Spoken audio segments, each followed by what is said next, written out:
조건화 또는 조작적, 그다음에 작동적 조건화라고도 불려지게 되는 조작적 조건화 같이 보도록 할게요. 시작할 때 이 부분이 좀 더 파블로프보다는 의미가 있는 부분이다라고 말씀드렸는데, 파블로프 이론은 그러고 보니까 공부를 하고 나서 보니까 한계가 조금 있어요. 왜냐하면 그 생리적 반응을 유발할 수 있는 자극물이 중간에 꼭 끼어 있어요.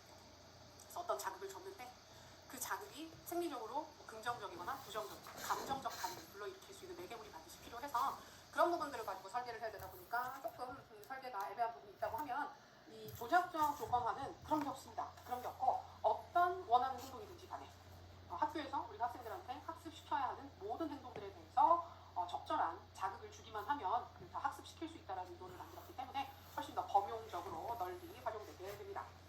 자, 1번에 보시면 손다이크 연구부터 들어가는데, 손다이크도 행동주의적 심리학자였습니다. 이런저런 실험들을 많이 했던. 근데 그 약간 중간에 과도기적인 연구자라고 볼 수가 있어요. 그래서 그 행동을 자극을 줬을 때 어떤 자극을 주는 게 학습 효과에 더 긍정적인 결과가 나오느냐에 대해서 이런저런 실험들을 하면서 3번 손다이크의 3대 법칙이라는 걸 정리를 했습니다. 그래서 여력이 되시면 이 부분은 세 가지 기억해 두시는 것도 좋을 것 같아요. 여기는 사실 교육 심리학 공부할 때는 되게 기본이 되는 사항이긴 한데, 우리가 그거보다 좀 더 복잡하고 어려운 내용들을 공부하다 보면 약간 소홀하게 취급하고 넘어가는 사항이기도 하거든요. 그리고 보통은 당연히 다 알지 않아? 라고 치부하고 넘어가는 사항인데, 가끔 그런 부분들에서 우리가 함정에 빠지기도 하니까. 자, 그런 관점에서 보자면 효과의 법칙. 그래서 나한테 효과가 있었으면 그 행동을 더 잘 학습한다는 거예요. 그러니까 좋은 반응이 있었으면, 나한테 긍정적인 만족을 불러일으키는 결과가 나오면 더 잘 배우고, 그렇지 않으면 더 잘 배우지 않게 된다. 그 다음에 연습의 법칙은 너무 당연하죠. 연습을 많이 하면 할수록 더 잘 학습하게 되는 거고, 준비성의 법칙이라고 하는 것은 유기체가 반응에 대해서 준비도가 높을 때 더 그 학습을 더 잘하게 되는 것입니다. 어떤 경우냐면, 제 기억에 손다이크가 그 쥐나 고양이 데리고 실험을 많이 해요. 그래서 미로 빠져나가기 이런 실험들을 하는데, 그 마지막에 보상으로 미로를 다 찾아나가면 마지막에 보상으로 먹이를 주는 게 일반적이거든요. 근데 배고픈 고양이가 있고 배부른 고양이가 있어요. 그러면 얘네들 중에 누가 더 열심히 미로를 찾아나갈까? 배고픈 고양이들이 빨리 열심히 찾아나가고, 배부른 고양이 입장에서는 먹이 그거 별 의미도 없고 더 먹으면 배가 아프기만 한데, 이런 식으로 해서 오히려 불쾌작용처럼 작용을 할 수 있다는 겁니다. 그래서 학습을 효과적으로 하기 위해서는 학습자가 현재 어떤 상태인지에 대해서도 잘 파악하고 맞는 접근을 해야 된다라고 하는 게 준비성의 법칙. 그래서 효과, 연습, 준비성이라는 거 기본적으로 학습에 있어서 이런 부분들 중요하게 보는구나 정도 봐주시면 좋겠습니다. 자, 오른쪽 이제 본격적으로 그 스키너 연구로 들어갑니다. 우리가 보통은 조작적 조건화라고 하게 되면 보통은 스키너 연구로 접근을 하게 됩니다. 스키너 선생님 생물 연구를 봐도 오래 사셨죠. 오래 사셨고 평생을 이 행동주의 원리를 발견한 후에는 그걸 일반화하기 위해서 다양한 연구들을 많이 했습니다. 그리고 특히 중간에 보면 재밌는 얘기가 나오는데, 비둘기 폭탄을 개발을 해서 2차 대전 때였나? 그래서 그 유도탄 같은 걸 만들고 싶은데, 정밀도를 높이기 위해서 비둘기들이 되게 그 단순 학습을 되게 잘하거든요. 그래서 그 원하는 목표 지점을 계속 교정하는 역할을 폭탄 제 앞에다 집어넣는 거예요. 제 앞에다가 집어넣고 그걸 꼭꼭꼭꼭꼭꼭 부리로 쪼으면서 그 목표 지점으로 정확하게 날아갈 수 있는 실험을 했는데 성공은 했대요. 성공은 했는데 왠지는 모르겠지만 상용화 되진 않았다고 합니다. 비둘기를 실어서 폭탄을 날리는, 좀 너무 잔인하죠. 제가 비둘기 싫어하는 건 맞지만, 무서워하는 건 맞지만, 그렇다고 그렇게까지 하고 싶진 않습니다. 그래서 그런 연구도 했고, 그 다음에 그 유명한 스키너 박스 이런 실험도 있었고, 그 유아 아기들을 키우는 박스도 개발을 해요. 그래서 스키너는 미국에서 굉장히 전 세계적으로 인기 있는 심리학자인데, 그 다음에 루머도 되게 많았어요. 안 좋은 소문들이 많았어요. 안 좋은 소문들이 많아서 막 스키너가 여기서 나왔던 행동주의적인 방식으로 애들을 키워가지고 애들이 너무 피폐해져가지고 막 다 자살을 했다거나 이런 소문도 있는데, 전혀 그렇지 않습니다. 전혀 그렇지 않고, 나중에 따님이 나와서 전혀 그렇지 않다, 오해인데, 왜냐면 그런 오해가 나올 수 있었던 게, 스키너가 아이들을 최적의 환경에서 키우기 위해서 아이들이 놀 수 있는 좀 큰 박스 같은 걸 개발을 했대요. 발명을 해서 거기에 이제 온도도 맞춰주고 벽도 되게 폭신폭신하게 만들어주고 장난감도 넣어주고 해가지고, 좀 이상하긴 하네요 지금 얘기를 하다 보니까. 근데 그런 걸 해서 이렇게 했는데, 그 이미지 자체가 너무 애들을 그 조건주의 조건화된 방식으로 가르치고 있는 것 같고 양육하는 것 같고 해서 그런 여러 가지 악소문이 있었다고 합니다. 근데 그 따님의 증언에 따르자면, 스키너의 집에 있었던 고양이는 피아노를 쳤던데요. 그래서 피아노를 실제로 연주할 수 있을 거, 어디까지인지는 모르겠는데 단순한 멜로디였을 것 같긴 한데, 고양이가 피아노를 쳤대요. 믿어지세요? 강아지도 아니고 고양이가 그 말 안 듣는, 그 훈련 잘 안 되는 애들이. 근데 결국은 여기서 나오게 되는 조건화된 그 조작적 조건화에 따라서 가르친 거예요. 그래서 걔랑 고양이가 막 피아노를 치고 그런 아주 즐겁고 이상한 집이었던 것 같아요. 그래서 그런 사례들도 있습니다. 자, 여기 보시면 선생님들이 이해해 두셔야 하는 거 동그라미 2번. 스키너는 고전적 조건화의 원리가 학습자의 의지가 개입되지 않은 비자발적 학습에는 유용한 설명이다. 아까 말씀드렸던 것처럼 생리적 반응을 유발하는 부분이죠. 의지가 없어요, 그 부분은. 근데 학교에서 일어나는 대부분의 고차원적 학습에는 그걸 쓰기가 어렵다. 새로운 원리를 제시를 합니다. 자, 3번 보시면 고전적 조건화가 행동을 유발시키기 위한 자극에 관심을 두는데 조작적 조건화는 그 자극 자체보다 유발된 행동의 결과에 관심을 둔다. 어떤 행동이 보인 이후에 나타나는 산물에 관심을 둔다라고 하는데 그 간단하게 생각하면 이런 구조로 가는 거예요. 고전적 조건화는 고전적 조건 형성은 자극을 주면 거기에 대한 반응을 유발하는 거예요. 반응이 나타나는 거예요. 어떤 자극을 줬더니 이게 조건 자극이든 무조건 자극이든 자극을 주면 반응이 나오는 거잖아요. 근데 이 조작적 조건화 이론에서는 그게 다릅니다. 순서가 달라서 어떤 행동을 하면 이 행동에 대해서 보상이나 벌을 주는 거예요. 보상이나 벌을 주는 건데 결국 이게 일종의 자극이 돼요. 그래서 자극을 먼저 주느냐, 행동을 했을 때 자극을 뒤에 주느냐, 뒤에 준 자극에 따라서 이 행동이 다음번에 더 많이 유발되느냐 줄어드느냐 이런 식으로 설명을 하는 게 조작적 조건화와 고전적 조건화의 가장 큰 차이다라고 이해하시면 되겠습니다. 여기는 간단하게 보시면 되겠고 다음 페이지 4번 스키너 상자 이야기 나와 있습니다. 그림을 자세히 보시면 작은 박스 안에 아래쪽에 G 보이죠? G 너무 크지 않아요? 우리 보통 좀 작은 G 생각하는데 대단히 큰 G가 들어가서 버튼을 누르고 있습니다. 보시면 작은 상자 안에 동물을 집어넣고 버튼이 있어요. 근데 버튼을 누르게 하지 않아요. 내버려 두는 거예요. 근데 처음에는 의미 없이 거기 있다가 막 여기저기 부딪히고 하다가 우연히 그 버튼을 눌렀단 말이에요. 그랬더니 먹이가 또로로 떨어져요. 그럼 어떻게 할까? 또 누르겠죠. 또로로 떨어져요. 그러면 버튼을 누르면 먹이가 주어진다는 걸 학습하게 되는 거예요. 그러면 원하는 행동을 하도록 만들기 위해서 먹이를 보상으로 주면 버튼을 누르게끔 할 수 있는 거예요. 우리가 왜 동물들 행동 교정하고 하는데 보면 대부분 이런 식입니다. 원하는 행동을 하면 보상을 주고 관심을 주고 이런 식으로 진행을 하게 되죠. 이제 비슷한 원리라고 보실 수 있어요. 자, 그래서 그걸 가지고 중요한 건 자극을 먼저 주는 게 아니고 원하는 행동을 했을 때 거기에 대해서 적절한 강화물을 주는 것이 특정 행동을 학습시키는데 더 큰 효과가 있겠다라고 하는 걸 발견을 했습니다. 자, 그러면서 우리 강화 쪽은 요 두 가지 같은 그림인데 이게 전통적인 모형의 그림입니다. 그리고 요게 요새 한 번씩 보이고 있는 모형입니다. 그래서 근본적으로 같은 얘기를 하고는 있는데 조금 다른 측면이 있어요. 그래서 이 두 가지를 다 이해하시면 무리가 없겠습니다. 스키너 이론에서 가장 중요한 두 가지 개념은 강화와 벌입니다. 강화. 요 두 가지 개념을 이해를 하시면 스키너 요 학습 이론의 구조는 전체적으로 다 파악하시는 거예요. 자, 여기 보시면 7번에 강화를 분류하는 표가 나와 있습니다. 설명 보십시오. 강화, 긍정적인 행동의 빈도, 유지시간, 강도를 증가시키는 것. 여기선 긍정적이라고 했지만 결국 우리가 원하는 행동을 하게끔 하는 것. 원하는 행동을 유발시키고 더 오래 많이 하게끔 하는 것. 자, 벌은 반대겠죠. 부정적인 행동. 그러니까 우리가 원하지 않는 어떤 행동이 있어요. 그러면 그 행동을 덜 하게 만드는 거예요. 빈도를 줄이고 없어지게 만들고자 주는 것이 벌이 되는 것입니다. 그래서 강화, 원하는 행동을 더 많이 유발시킨다. 벌, 그 행동을 감소시키거나 없애버린다라는 구조로 개념을 이해하시면 되겠습니다. 자, 그리고 정적 강화, 부적 강화, 수요성 벌, 제거성 벌, 제2형의 벌은 이 그림을 가지고 이해하시면 심플하겠습니다. 같이 보죠. 우리 교재에 있는 그림 첫 번째 그림입니다. 강화물로 제시를 할 수 있는 것에 쾌 자극이 있고 불쾌 자극이 있어요. 이름 그대로입니다. 쾌 자극은 좋은 거, 우리를 보통 즐겁게 해주는 거. 불쾌 자극은 우리를 기분 나쁘게 만드는 자극물들이 있어요. 그래서 제시를 할 때 수여를 할 수도 있고 특정 자극을 박탈할 수도 있습니다. 수여, 제거로 주어지게 되는 거예요. 그래서 쾌 자극을 주는 게 정적 강화가 됩니다. 쾌 자극을 주는 거. 그래서 어떤 행동을 했는데 학생들이 어떤 행동을 했는데 그 행동에 대해서 학생들이 좋아하는 걸 주는 거예요. 어떤 것들이 있을까요? 상 주는 거, 칭찬하는 거, 학교에서 선생님들이 스티커나 초콜릿이나 사탕 같은 거 주는 거, 이런 것들이 쾌자극을 수여하는 거라고 볼 수가 있습니다. 이게 정적 강화입니다. 근데 불쾌 자극을 줄 수도 있어요. 불쾌 자극, 학생들이 싫어하는 걸 주는 거. 어떤 행동을 했더니 싫어하는 걸 주는 거. 이건 벌이 되는 거예요. 벌이 돼서 수여성 벌 또는 제1유형의 벌이라고 부르게 됩니다. 학교에서 벌은 어떤 게 있을까요?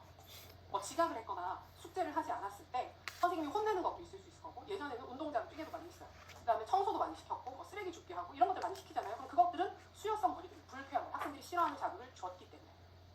자, 이제 제거성 벌, 제2유형의 벌을 보겠습니다. 쾌 자극을 제거하는 거예요. 박탈해버리는 거예요. 쾌 자극, 학생들이 좋아하는 걸 박탈해버리는 거예요. 어떤 게 있을까요? 예, 쉬는 시간을 없애버리는 것이 있을 수 있겠죠. 그래서 쉬는 시간 없이 계속, 근데 그건 좀 그쵸, 될 수 있어요. 쉬는 시간을 줄여버리고 자율활동을 못하게 하는 거, 점심시간을 줄여버리는 거, 이런 것들이 쾌자극의 제거에 해당하는 제거성 벌에 해당하게 됩니다. 그리고 우리가 스터디할 때도 요새는 잘 쓰시는지 모르겠는데 벌금 하는 경우 있죠. 벌금. 그래서 그 시간에 늦거나 스터디 모임 시간에 늦거나 아니면 저 예전에 그 대학교 때였나? 그 친구들하고 같이 영어 단어 외우는 스터디를 잠깐 하다가 제가 뛰쳐나왔던 이유가 벌금이 너무 셌어요. 그래서 하나 틀릴 때마다 1,000원씩 받는 거예요. 저 큰일 날 뻔했어요. 그래서 이런 식으로 벌금도 제거성 거리입니다. 얼핏 생각하면 수요성 거리 아니야? 라고 느낄 수 있는데 내 돈을 빼앗아가는 거예요. 돈 쾌자금, 내가 돈을 쓸 수 있는 기회를 박탈당하는 것이기 때문에 벌금 역시 제거성 거리 될 수 있습니다. 그리고 학교에서 대표적으로 쓴 제거성 거리는 타임아웃이 있어요. 타임아웃. 그래서 수업 시간에 참여를 해서 보상을 받을 수 있는 기회 자체를 제거해버리고 수업에 참여를 하지 못하게 만드는 거, 이런 것들이 제거성 거리 될 수 있습니다. 자, 마지막으로 부적 강화가 있습니다. 부적 강화의 개념을 보시면 불쾌 자극을, 불쾌한 거, 학생들이 싫어하는 걸 없애주는 거예요. 없애주는 거 어떤 게 있을까요? 학교 상황에서는 보통 청소 면제해주는 거. 뭘 잘했으니까 청소도 안 번이었는데 청소 안 하게 해줄게. 그러면 불쾌 자극을 제거하는 거잖아요. 좋은 게 있는 거죠. 지금 보면 하나도 이상할 게 없죠. 근데 꼭 개인 복습하시거나 사례 공부를 하다 보면 막 헷갈리기 시작해요. 뭐가 많이 헷갈리냐면 이 제거성 거라고 부적 강화가 뒤죽박죽되는 경우들이 많습니다. 비슷하다고 생각하시는데, 자, 여기에서 선생님들이 하나만 안 까먹으시면, 기억하고 계시면 절대 안 헷갈립니다. 강화는 그 행동을 더 많이 유발시킵니다. 그러니까 우리한테 더 좋은 걸, 어떤 활동들이 벌어지는 거예요. 벌은 그 행동을 덜 유발시키는 거예요. 그래서 보시면 부적 강화는 앞에 부적이라고 하는 네거티브거든요. 그래서 부적이라고 해서 부정적인 뉘앙스가 있지만 강화가 붙어 있는 거예요. 강화가 붙어 있어서 뭔가 학생 입장에서는 좋은 겁니다. 그래서 싫어하는 걸 빼기 때문에 그 행동이 더 많이 유발되는 부분이 어쨌든 간에. 그 다음에 벌은 앞에 무슨 말이 붙어 있든지 간에 싫은 거예요. 싫은 거라서 그 행동을 덜 하게 만들고 있으면 벌이구나 라고 생각하실 수가 있습니다. 이걸로 기억하면 대단히 깔끔한데, 예전에 나왔었던 아주 예전에 객관식 기출 중에 좀 애매한 사례들이 있어서 그걸 설명할 수 있게끔 해주는 그림이 두 번째 그림입니다. 자, 이번에는 자극의 종류를 쾌와 불쾌로 구분하지 않습니다. 구분하지 않고 자극을 줬느냐, 자극을 제거했느냐, 이것만 가지고 구분을 하고 있습니다. 일관성이 없네요. 그래서 자극을 줬다, 그 다음에 자극을 뺐다, 이걸 가지고 보는데, 세로축을 보시면 자극을 제시했는데 행동이 촉진, 내가 원하는 행동이 더 많이 유발될 수도 있고, 자극을 줬는데 특정 행동이 감소하는, 줄어드는 모습을 보이기도 한다는 것입니다. 그러면 자극을 줬는데 행동이 촉진되는 건 보통은 원하는 자극을 줬으니까 행동이 더 많이 유발되는 거겠죠. 그래서 정적 강화입니다. 이해되시죠? 칭찬, 성적, 좋은 성적, 스티커. 그 다음에 자극을 제거했는데 특정 행동이 촉진이 되게 되면 부적 강화. 그래서 규칙을 지키면 청소를 면제해주는 거. 이런 것들이 그 부적 강화에 들어가게 됩니다. 그 다음에 자극을 줬는데 특정 행동이 줄어들었어요. 그러면 수요성 거리랑 같은 거잖아요. 그래서 수요성 거리. 그 다음에 자극을 제거했는데 행동이 더 줄어들게 돼요. 특정 자극을 제거했는데 그 행동이 더 줄어들게 되면 이건 제거성 거리. 그래서 타임아웃 같은 것들이 여기 포함된다고 볼 수 있습니다. 똑같은 거 같잖아요. 똑같은 거 같은데 왜, 그러니까 이걸 가장 기본적으로 기억해 두시면 대부분의 사례들에 무리 없이 쓸 수 있어요. 근데 예전에 어떤 문제가 있었냐면 애가 공부를 안 해요. 애가 공부를 안 해가지고, 근데 왜 공부를 안 하는가 봤더니 게임을 계속 하고 있는 거예요. 게임기를 가지고 게임을 계속 하고 있어서 엄마가 얘가 공부를 하게 만들고 싶어서 게임기를 빼앗았습니다. 게임기를 빼앗았더니 얘가 공부를 하는 거예요. 그러면 이건 어떤 경우일까요? 자, 잘 보세요. 엄마가 얘가 게임을 하는 걸 원했어요. 그러니까 공부를 하는 걸 원했어요. 공부를 더 많이 하기를 원했어요. 그래서 게임기를 빼앗았어요. 그랬더니 공부를 더 열심히 하고 있는 거예요. 공부를 더 많이 하고 있는 상황이 됐어요. 뭐에 해당할까요? 이상해요. 이건 문제가 이상한 사례예요. 게임기는 쾌자극이에요, 불쾌자극이에요? 쾌자극이죠. 쾌자극인데 빼앗았으면 제거성 거리예요. 제거성 거리라서 그 행동이 덜 유발돼야 돼요. 근데 여기서 가만히 보면 엄마는 얘가 공부를 하기를 원했는데 특정 자극을 제거했더니 공부를 더 많이 하더라. 그러면 무엇인가 자극을 제거해서 공부를 더 하게 되는 건데, 그렇다고 이게 불쾌 자극을 제거한 건 아니잖아요. 근데 그래서 이 그림으로 해석이 안 되는 거예요, 이 사례 자체가. 근데 이 기준으로 가게 되면 특정 자극을 제거해서 원하는 행동을 하게 만들었기 때문에 부적 강화로 설명이 될 수 있는 겁니다. 굉장히 좋은 사례는 아닌 것 같아요. 근데 이걸 다른 말로 하면 그것도 될 수 있어요. 게임기를 하느라 공부를 안 하고 있잖아요. 그래서 계속 게임만 하고 있는 거예요. 그래서 엄마가 공부가 아니라 게임을 덜하게 하고 싶어요. 게임을 좀 못하게 하고 싶어요. 그래서 게임기를 빼앗았더니 게임을 덜 했어요. 없으니까 못하는 거죠. 그렇게 되면 자극을 제거했는데 원하는 행동이, 그러니까 해서는 안 되는 행동이 감소한 거잖아요. 그럼 또 이건 제거성으로 설명될 수 있는 거예요.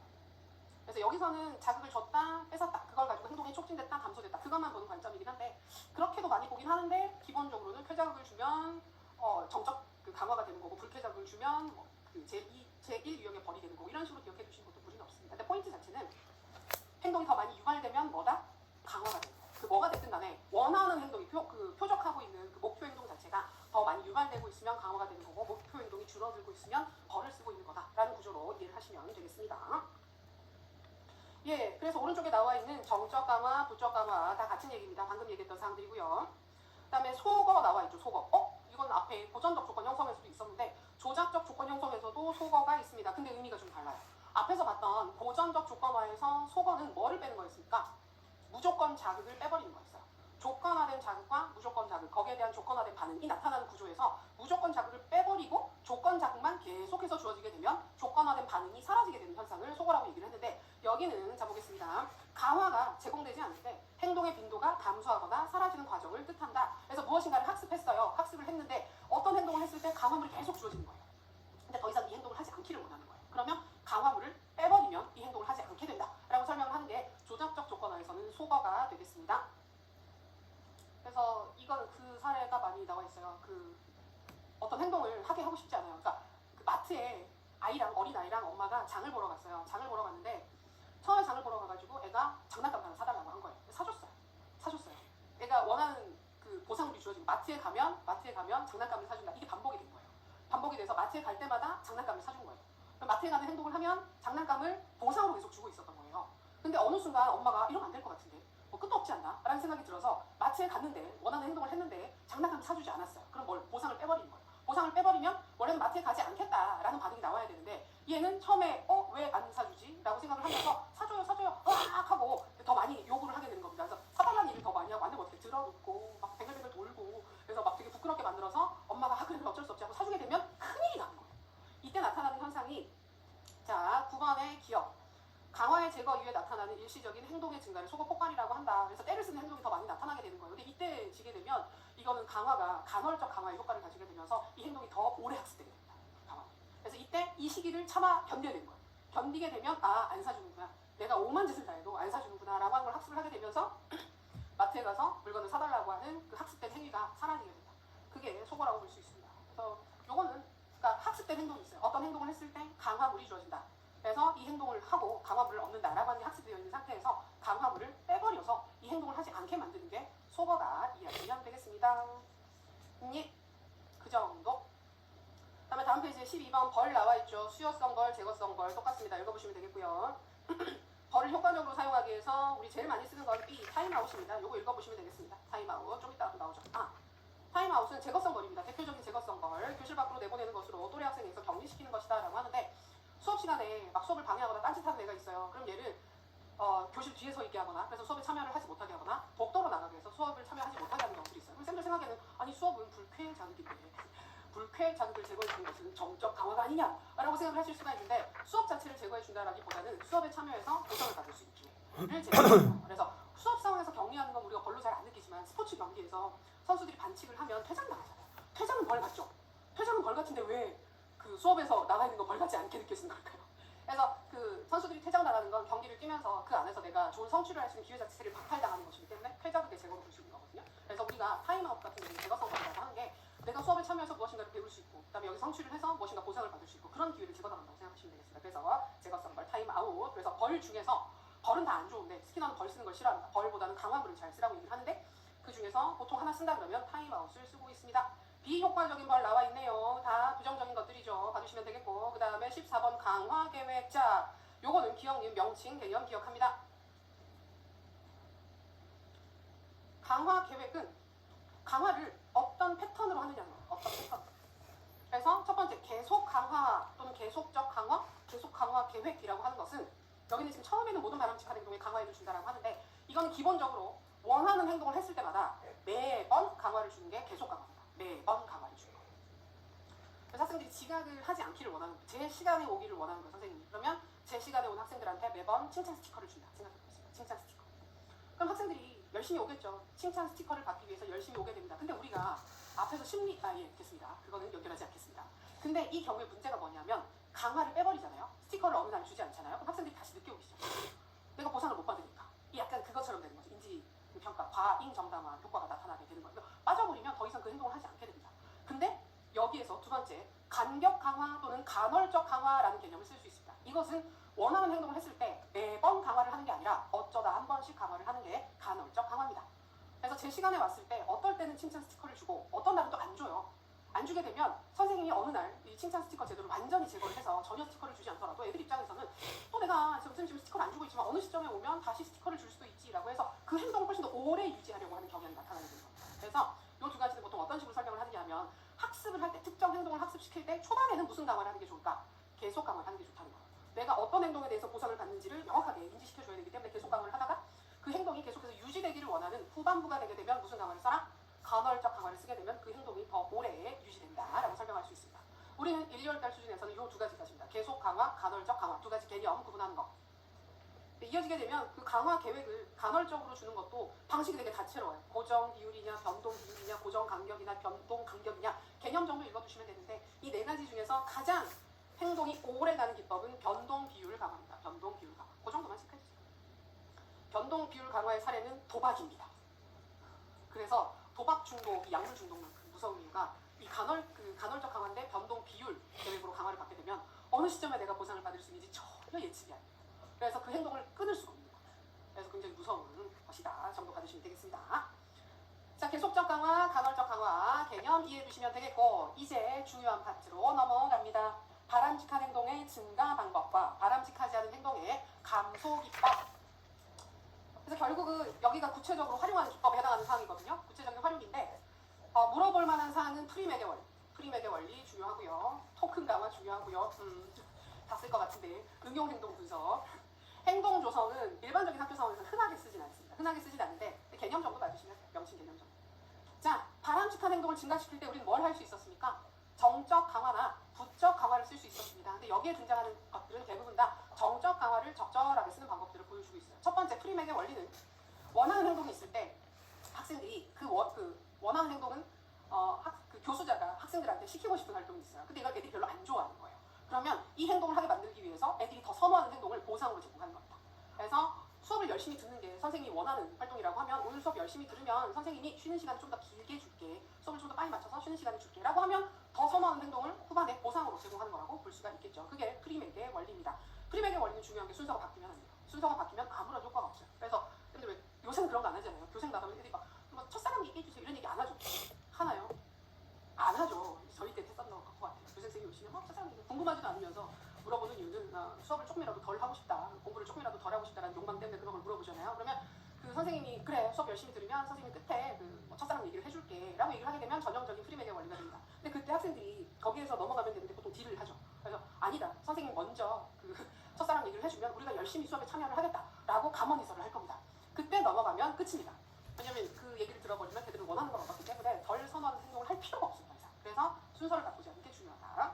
자, 두 번째 토큰 강화는 적절한 행동을 교환 가치가 있는 토큰으로 강화해서 행동을 변화시키는 기법이다라고 해서 우리가 선생님들이 학교에서 그 학생들이 질문에 답하면 가끔 사탕이나 초콜릿이나 이런 간식들을 주는 경우들이 있잖아요. 근데 그거 이상으로 무엇인가 큰 성취를 하게 됐을 때 보상이 좀 약한 거예요. 그렇다고 하면 이게 언제까지나 커질 수는 없잖아요. 언제까지나 커져서 처음에 막 사탕 주다가 시험을 잘 보면 갑자기 더 좋은 걸 갑자기 주고 그러긴 어렵잖아요. 그래서 이때는 그 사탕 대신에 스티커 같은 걸 줄 수 있어요. 스티커 같은 걸 주다가 이걸 모으면 10장을 모으든지 20장을 모으든지 하게 되면 그걸 가지고 학생들이 원하는 교환 가치가 있는 것으로 교환하게 해주는 거. 그런 경우가 토큰 강화의 사례라고 볼 수 있을 것입니다. 그 다음에 행동 조성은 여기 들어가긴 하는데 보통은 어떤 개념이냐 하면 한 번도 해보지 않은 행동이 있어요. 이 행동을 처음 배우는 과정에서 많이 나타나는 것이 행동 조성 조형이라고 해서 쉐이핑 기법입니다. 쉐이핑. 보시면 단계적으로 목표 행동에 도달하기 위해서 강화를 적절히 쓴다. 그래서 차별적 강화와 점진적 접근을 똑같이 같이 쓰게 되는 건데 우리 앞에 그 체계적 동감화 할 때도 점진적 접근이라는 말이 같이 나왔었죠. 그래서 이 점진적 접근이라는 개념은 한 단계 한 단계 한 단계 원하는 행동까지 쭉 이어지게 되는 게 점진적 접근을 한다는 얘기예요. 그리고 차별적 강화를 하는 건 원하는 행동을 했을 때에만 보상을 주는 게 차별적 강화입니다. 근데 이 개념을 공부를 하고 나면 이거랑 계속적 강화가 똑같은 거 아니냐라고 생각하시는 경우들이 있는데 다른 개념이다. 차별적 강화는 원하는 행동을 안 하면 보상을 안 한다는 개념이에요. 원하는 행동을 하면 보상을 주는데 원하는 행동을 안 하면 거기에 대해서는 보상이 없다. 그게 차별적 강화. 계속 강화는 원하는 행동을 할 때마다 매번 강화를 하겠다. 그게 계속적 강화. 개념 자체가 다르죠. 그래서 이거는 보통 언제 많이 쓰느냐면 어린아이가 태어나서 처음 걸을 때 걷기를 하기 위해서는 갑자기 누워있던 애가 벌떡 일어나서 걷진 않잖아요. 그러면 누워있던 애가 몸을 일으켜서 처음에 앉아요. 그럼 막 칭찬해주죠. 이야 잘한다 칭찬해주고 그 다음에 앉아있다가 어느 순간 기어다니기도 하다가 그 다음에 앉아있던 애가 뭘 짚고 일어설 수가 있어요. 일어서면 그때 막 칭찬을 또 해주는 거예요. 그 다음에 무엇인가를 잡으면서 천천히 걸어다닐 수가 있어요. 그럼 막 박수를 쳐줘요. 그러다가 손을 떼고 혼자 걷는 거예요. 이게 원하는 행동인 거예요. 걷는다라는 그 행동을 혼자 할 수 있게 되면 막 또 칭찬을 해주는 거예요. 그래서 점진적으로 단계를 나누어서 원하는 행동에 가까이 갈 때마다 칭찬을 해주는데 그 행동이 나타날 때에만 칭찬을 한다라고 하는 게 이 개념, 행동 조성이 되는 겁니다. 그래서 이거는 진짜 방금처럼 말하기를 처음 배울 때, 걷기를 처음 배울 때, 글자 쓰는 걸 쓰기 싫어하는 애한테 처음 쓰는 방법을 이렇게 연필부터 잡아야 되는 거니까 연필부터 잡고 선을 긋고 도형을 시점에 기억 니은을 쓰고 글자를 쓰고 그 단어를 쓰고 이런 식으로 넘어가잖아요. 그런 행동을 할 때마다 이제 그 칭찬을 해주는 쪽은 행동 조성에 가깝다고 볼 수가 있겠습니다. 그래서 흔하게 우리 학교 교육 상황에서 많이 나타나진 않아요. 그거랑 비슷한 활동이 응용행동 분석이라고 하는 기법이 있습니다. 응용행동 분석. 우리 교재 마지막에 보면 학생의 행동 변화를 목적으로 행동주의 원리를 단계적으로 적용하는 방법이다. 그래서 여기는 절차가 있습니다. 절차. 그래서 목표 행동의 확인, 기저선의 설정. 자, 중요 키워드입니다. 기저선의 설정. 기저선 대신에 기초선이라는 말을 쓰기도 합니다. 기저선, 기초선. 기초선 확인이라고 하기도 해요. 기저선 설정, 기초선 확인. 그 다음에 강화인, 처벌인 선택한다. 강화와 벌의 방식을 결정하는 것입니다. 그 다음에 행동의 변화를 측정하고 강화인의 빈도를 점점 줄여 나가는 거. 강화를 점점 줄여 나가는 거니까 간헐적 강화로 이제 바꾸게 되는 거겠죠. 그래서 이 절차를 이해를 해보시면 그거예요. 학생이 오랜 시간 동안 앉아서 자습을 하기를 원하는 거예요. 그래서 한 50분 정도를 자습하는 걸 원한다라는 목표 행동이 있어요. 근데 50분 정도 자습하는 거 우리 할 수 있어요? 할 수 있어요. 할 수 있는데 하기가 싫어요. 못하는 행동이 아니에요. 근데 못하는 것 같기도 해요. 집중이 잘 안 되기도 하니까. 근데 어려운 행동이긴 한데 우리가 할 수 있지만 보통은 못해서 안 하는 게 아니라 하기 싫어서 못하는 경우들이 많은 거예요. 이런 행동들을 학습하게 만들고 싶습니다. 그러면 목표 행동을 결정을 했어요. 우리 학생들이 50분 동안 자습하게 만드는 것이 나의 목표 행동이다. 선생님이 결정을 한 다음에 기저선을 설정한다, 기초선을 확인한다라는 것은 도대체 지금 우리 애들은 몇 분이나 공부를 하고 있느냐는 거예요. 그 다음에 자습을 하고 있기는 한가? 이런 부분들을 확인을 하는 거예요. 그래 봤더니 자습을 하는 학생도 대단히 드물고 자습을 하는 학생이 있더라도 한 10분 정도 지나면 막 돌아다니면서 공부에 집중을 못하더라. 이걸 확인하는 것이 기저선 확인, 기저선 설정, 기초선 확인이 되는 겁니다. 원하는 행동이 50분 자습인데 현재 어떤 수준으로 하고 있는지를 알아야 여기까지 어떤 절차로 가야 될지를 파악할 수 있습니다. 그래서 현재 그 행동이 나타나는 빈도나 비율을 확인을 해서 현재 수준을 확인을 해요. 그럼 이 행동을 하게끔 만들기 위해서는 순차적으로 단계를 나열을 하는 거예요. 단계를 나열해서 50분 자습을 하게 만들기 위해서는 처음부터 하기는 어려우니까 10분부터 시작을 해서 10분. 그 다음에 20분. 그 다음에 30분, 40분, 50분. 이런 식으로 단계를 쪼개는 거예요. 단계를 쪼개가지고 처음에 10분 동안 자습을 하게 되면 선생님이 보상으로 어떤 무엇인가를 주게끔 강화인을 설정을 하는 겁니다. 그리고 하지 않았을 때 막 돌아다녔을 때 벌도 가볍게 제시를 해야 되겠죠. 그리고 뭐든 청소를 시킨다든지 그런 활동을 할 수 있겠죠. 그래서 이런 식으로 단계적으로 강화를 하다 보면 마지막에 50분 동안 스스로 자습을 하는 단계까지 이르게 되는 것입니다. 근데 이때는 계속해서 보상을 주는 게 아니라 간헐적으로 보상을 주게 되면 보상이 없어도 50분 동안 자습을 한다는 행위가 오래 유지될 수 있게 되는 것입니다. 이해되시죠? 근데 여기까지 보고 나면 사실은 얘랑 좀 헷갈려요. 행동 조성이랑 좀 비슷한 게 아니냐. 근데 행동 조성이나 조형은 보통 한 번도 하지 않았다. 행동에 대해서 학습을 할 때 나타나는 거라고 볼 수가 있고 학교 상황에서 쓰게 되는데 보통 목표 행동을 정하고 기저선을 설정한다, 기초선을 확인한다 또는 그 원하는 행동이 또는 원치 않는 행동이 지금 현재 어느 정도로 나타나고 있는지를 선생님이 확인하고 있다 라고 했으면 그거는 응용행동 분석이 되는 겁니다. 나머지 절차적인 부분들은 단계적으로 보상을 주는 것이기 때문에 비슷하다고 볼 수 있어요. 괜찮죠? 행동 수정 기법에서 자 16번이죠. 16번 바람직하지 않은 행동의 감소 방안입니다. 원치 않은 행동을 했을 때 어떻게 줄이느냐. 아까 얘기했던 것처럼 타임아웃이 제일 중요합니다. 요거 체크. 타임아웃.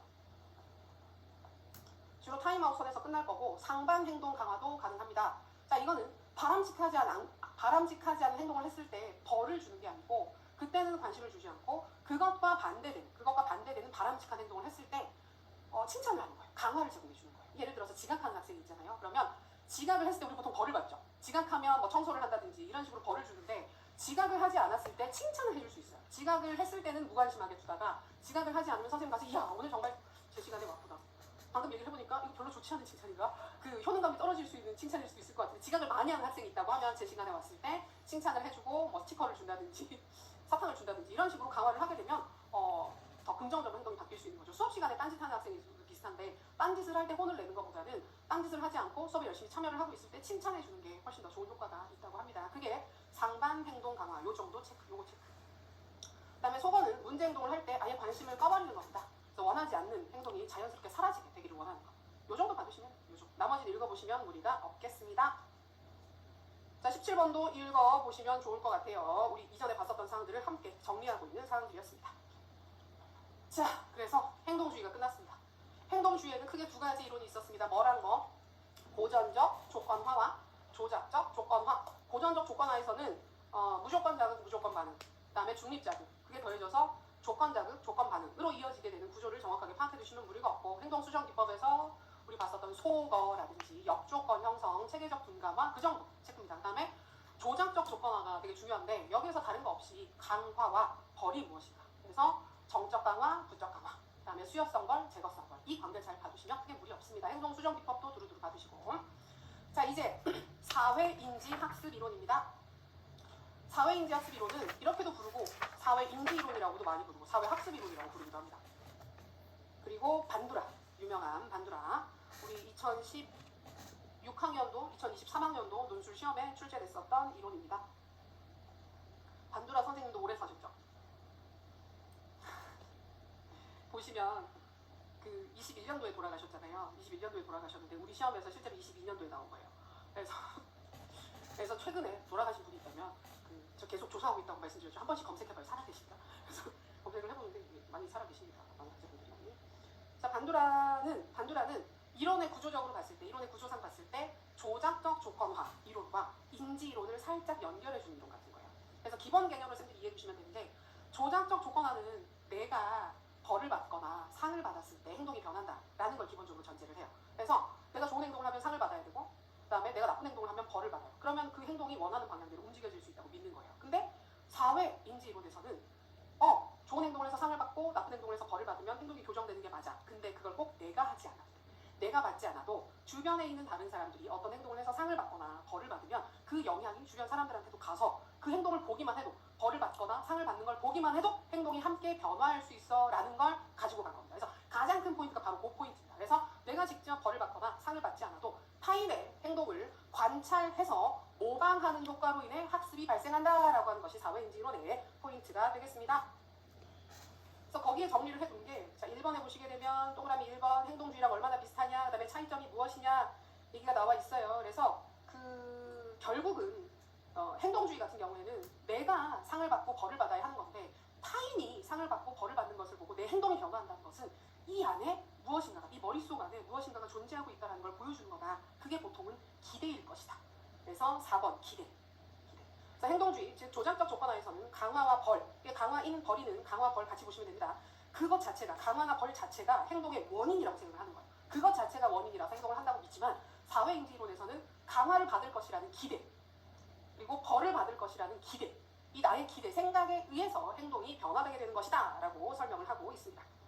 그래서 사회인지 학습 이론이라고 부르는 것, 인지적 요소가 개입이 된다. 근데 남들이 하는 걸 보고도 영향을 받는 거니까 사회 속에서 경험한 사람들이 인지적 요소에 따라서 학습이 되게 되는 거야 라고 설명을 하고 있습니다. 자, 그러면서 자 2번 가장 핵심 개념 모델링 관찰학습이 나옵니다. 자, 명칭 개념 체크 똑같습니다. 모델링 관찰학습. 자, 1번 모델링은 한 명 또는 여러 사람의 모델, 대상을 관찰한 결과 발생한 행동인지 정서 변화. 내가 뭔가를 보고 그로 인해서 내 행동, 내 마음, 내 인지 구조가 달라지는 것입니다. 핵심 개념입니다. 그래서 우리가 뭐 보고 따라하는 거예요. 따라. 그래서 4번에 보시면 4번, 5번, 6번에 보면 직접 모델, 상징적 모델, 종합적 모델링 해서 3가지 사례들이 나와 있죠. 이 개념 체크해 주세요. 아래쪽에 표에 있습니다. 직접 모델링은 그대로 따라하는 거예요. 남의 행동을 그대로 따라서 하는 거. 자, 상징적 모델링은 내가 직접 본 사람이 아닙니다. 내가 직접 관찰한 게 아니라 책에서 어떤 인물의 말이나 행동을 봤어요. 또는 미디어를 통해서 뭐 연예인이나 뭐 극 중에 어떤 캐릭터가 어떤 활동을 하는 걸 봤어요. 그럼 그걸 따라하는 거예요. 그게 상징적 모델링. 그 다음에 종합적 모델링은 이 직접 모델링이나 상징적 모델링을 통해서 학습한 관찰학습의 어떤 내용들을 섞어서 이전에 그대로 본 적은 없지만 이전에 봤던 내용들을 조합해서 새로운 행동을 하게 되는 것이 종합적 모델링이 될 수 있습니다. 그래서 사례를 보면 재밌는데, 형이 높은 곳에 있는 책을 꺼내기 위해서 의자를 쓰는 걸 봤어요. 그리고 그 엄마가 수납장 문을 여는 걸 봤어요. 그러니까 수납장 문을 열고 그 안에 그 맛있는 과자를 넣어두는 걸 본 거예요. 그러면 실제로 이 아이는 의자를 수납장에 가지고 가서 올라가서 수납장 문을 열고 뭘 꺼내는 걸 한 번도 본 적은 없어요. 그 행동을 직접적으로 보진 않았지만 의자를 가지고 책장에 책을 꺼내는 걸 봤어요. 높은 곳에 물건을 꺼낼 수 있는. 근데 엄마가 높은 곳에 물건을 내가 좋아하는 걸 넣어두었네 라는 걸 봤기 때문에 그걸 조합해서 내가 한 번도 보지 못했던 수납장 앞에 가서 그 의자를 놓고 꺼내서 먹는다라는 행위를 할 수 있게 된 겁니다. 이게 종합적 모델링이 되겠습니다. 요 정도까지 핵심 개념 3가지 명칭 개념 체크. 그 다음에 인지적 모델링 나오죠. 이것은 행동 뒤에 숨어있는 행동을 말로 표현하는 것과 시범으로 보여주는 것을 통합한다라고 해서 선생님이 내 머릿속에서 일어나는 것을 말로 설명을 해주면 그걸 보고 학생들이 따라하는 거라고 생각을 하시면 되겠습니다. 이전에도 스캐폴딩 할 때 비슷한 거 본 적 있었죠. 소리 내어 말하기 기법이라고 해서 쌤이 문제 풀 때 머릿속에서 벌어지는 과정을 보여주게 되면 결국 인지적 과정을 모델링 할 수 있게끔 설명을 해주는 것입니다. 비슷한 개념으로 이해하시면 되겠습니다. 자, 모델링 중요합니다. 명칭 개념, 유형 체크. 자, 그리고 3번째 대리학습이라는 개념이 나오는데 이 2가지는 근본적으로 비슷해요. 관찰학습이랑 대리학습은 비슷하긴 해요. 근데 보통 이 대리학습 얘기를 잘 안 합니다. 잘 안 하고 관찰학습으로 이 전체를 포괄하는 경우도 많이 있어요. 그게 일반적이긴 한데 굳이 이 두 가지를 구분해서 보는 맥락이라고 한다면 그 맥락에서의 관찰학습은 남이 하는 걸 그대로 따라하는 거, 보고 모방하는 거. 근데 대리학습은 자 보겠습니다. 사람들이 다른 사람의 행동 결과를 관찰하고 그에 따라 자신의 행동을 적절히 조절함으로써 학습하는 과정을 뜻한다 라고 해서 보통 사례로 많이 나오는 게 누가 고속도로를 달리고 있는데 앞에 가는 차가 과속을 해가지고 딱지를 끊는 걸 본 거예요. 그럼 뒤에 가는 차가 그걸 관찰했으면 내가 속도를 내고 있다가도 줄이죠. 반대 방향으로 행동을 조절한 거예요. 원래 관찰학습에서는 그냥 앞에 빨리 가고 있는 걸 보면 그대로 따라갈 수 있는 거예요. 저렇게 빨리 가네, 나도 빨리 가야지 우 하고 따라갈 수 있는데 벌을 받는 걸 보면 내가 행동을 좀 조절해야 되겠네. 우리도 하잖아요. 선생님이 막 갑자기 숙제 검사 한다고 해서 앞에 번호부터 막 검사를 하고 있으면 벌을 받을 게 뻔히 보이죠. 미친듯이 숙제를 하고 있잖아요. 뒤에서. 이거는 그냥 제가 맞았으니까 나도 맞아야지. 요새 맞진 않죠. 콘을 내면 그냥 잔소리 들어야지 라고 생각하는 게 아니라 그걸 피하기 위해서 내 행동을 조절해버리는 겁니다. 그러면 그런 경우는 그 대리 학습이 일어났다라고 설명을 하기도 해요. 근데 결국은 이 효과는 관찰학습에서도 똑같이 나타나고 있습니다. 나타나고 있는 거라서 크게 보면 유사한 개념이 맞다. 크게는 유사한 개념이 맞는데 이 두 가지를 굳이 구분하는 맥락이라고 한다면 대리학습은 타인의 행동을 보고 내 행동을 조절하는 거, 타인의 행동 결과를 보고 내 행동을 조절하는 거. 자, 다음 페이지 넘어가겠습니다. 기대한 결과의 미발생, 이건 크게 중요하지 않고요. 읽어보시면 되겠습니다. 그 다음에 모델링의 효과라고 해서 이 관찰학습을 통해서 우리는 도대체 무엇을 배울 수 있는가? 첫 번째, 새로운 행동을 학습할 수 있습니다. 그 다음에 내가 원래 알고 있었던 행동을 하게끔 만들어줄 수도 있습니다. 그러니까 어떻게 해야 되는지 다 아는데 하기 싫어서 안 하고 있었던 게 있어요. 근데 남들이 하는 걸 보면 나도 해야지 라고 해서 하게 되는 효과가 있죠. 그 다음에 억제 변화는 실제로 요거는 대리학습이랑 비슷한 개념이에요. 그래서 아까 두 가지가 약간 호환 관계에 있다고 말씀드린 거. 정서적 각성, 정서각성은 다른 사람이 정서적으로 슬퍼하거나 즐거워하거나 하는 활동을 보면 나도 덩달아 따라서 같이 기분이 따라 움직이게 되는 게 정서각성이라고 볼 수 있습니다. 근데 보통은 1번, 2번 얘기 많이 하니까 이런 게 있구나 정도 봐주시면 되겠고요.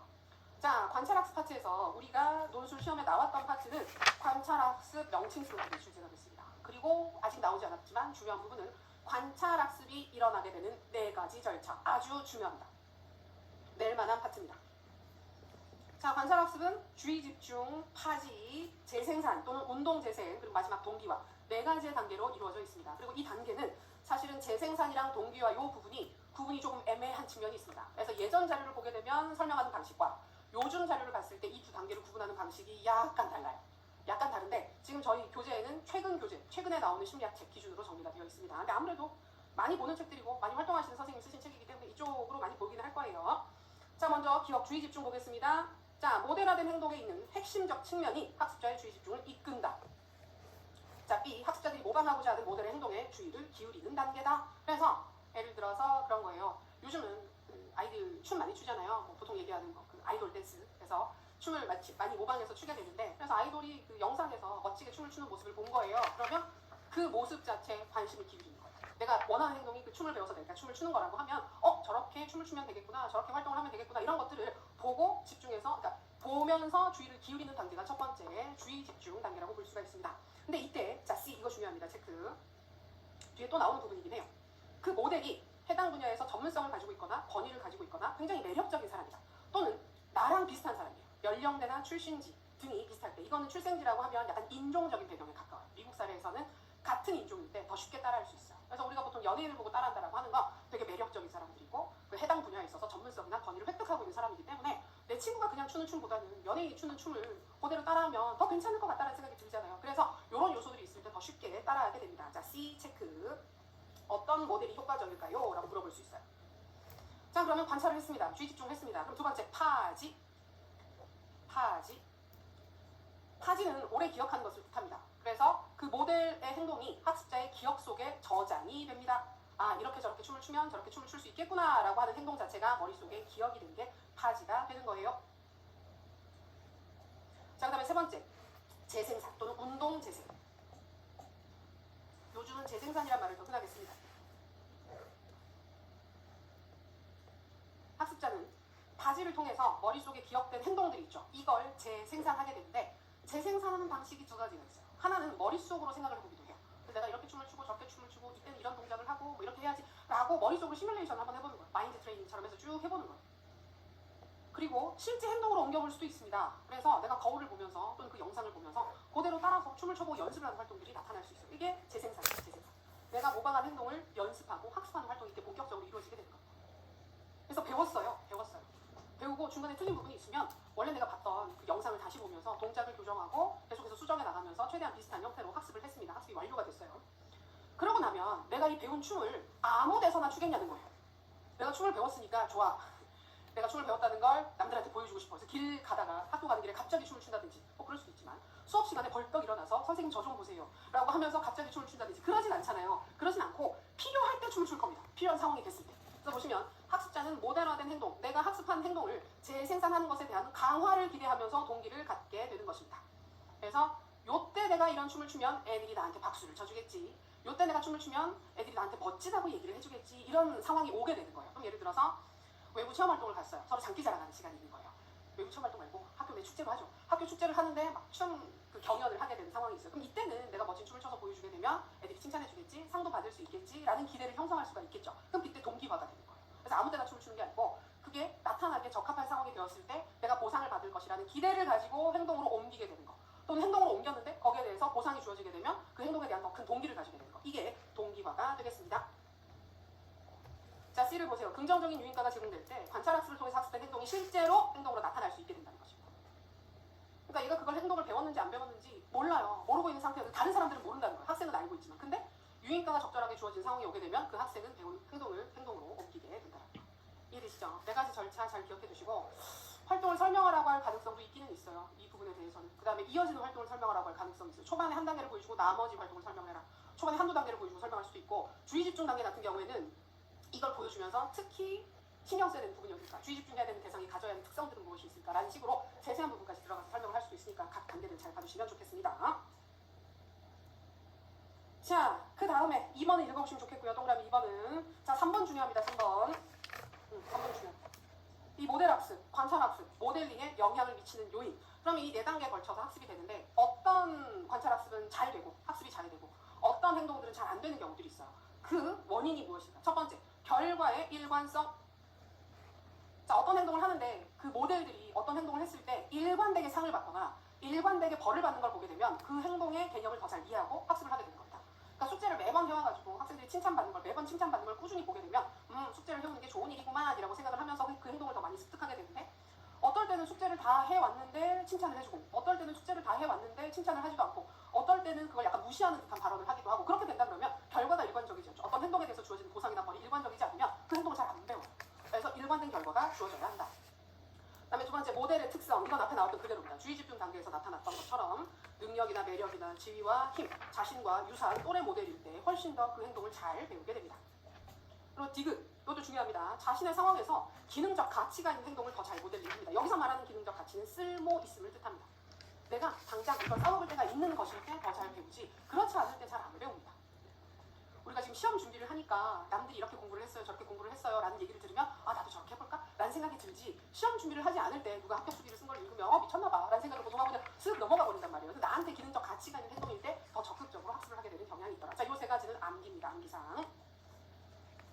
자, 여기까지 해서 중요사항은 끝났습니다. 그 다음 페이지를 보시면 자, 반도라에 자기 조절이라는 개념이 나옵니다. 이거 기출입니다. 2023학년도 논술에 출제가 됐고 그 당시에는 목표 설정을 하게 했더니 애들이 잘하더라. 그 다음에 어떤 도움을 줄 수 있는지 2개 써봐요. 라는 문제가 출제가 돼서 전체 절차를 실제로 확인을 해버린 문제입니다. 그래서 다시 나온다고 하기도 좀 애매하긴 한데 나온다고 하면 비슷한 형식으로밖에 나올 게 없어요. 그래서 각각의 단계 명칭과 그 단계들이 무엇을 하는 것인지 잘 알아두시면 되겠습니다. 자, 우리 자기 조절은 여기 셀프 레귤레이션이라고 되어 있는데 자기 주도, 자기 통제 비슷비슷한 개념으로 써요. 그걸 세세하게 구분해야 한다고 주장하시는 분들도 있기는 한데 실제로 구분하기는 좀 어렵고요. 비슷합니다. 그래서 학생이 자기가 알아서 잘 하는 게 자기 조절이 잘 되는 겁니다. 어떻게 하면 자기 조절을 잘 할 수 있게 해줄까요? 자, 그 구체적인 전략 기법이 기업 목표 설정에서부터 시작을 해서 진행 점검, 자기 평가, 전략 사용 4가지로 이어집니다. 절차 명칭 기억하고 대략적인 활동 확인하겠습니다. 자, 목표 설정은 목표를 제시해 주는 거예요. 자기 주도적인 활동을 하기 위해서 아무거나 그냥 네가 하고 싶은 거 해가 아니고 구체적인 목표가 있어야 훨씬 더 자기 조절을 잘 하게 됩니다. 특히 자신이 정한 목표일 때 훨씬 더 자기 조절적인 활동을 더 잘하게 되죠. 자, 두 번째, 진행 점검 또는 자기 관찰입니다. 목표를 설정하고 나면 자기 조절 학습자들은 학습 진행 과정을 스스로 결정해서 진행을 하게 됩니다.